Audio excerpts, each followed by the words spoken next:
This right here is the foundations for dinner, okay, as an alkaline vegan. Now, something that I've always done,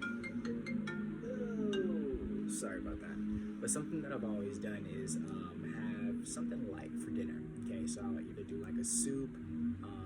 or I'll do, let's say, like a heavier salad, right, or I'll add like either some nuts or I'll add like a little bit more avocado, right, or just like a lot of greens, right,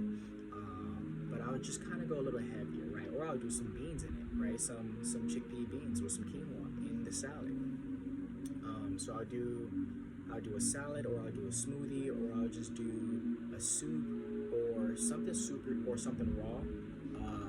or I'll do like just fruit, and or I'll do like, let's say, herbs like tea, you know. But the idea and the goal is really to just go light, okay? The reason being is because you're about to lay down and go to sleep for 8 hours, okay? So you don't want to give your body too much to digest and work on, okay? So yeah, go light for dinner, and you'll notice that there's a lot of benefits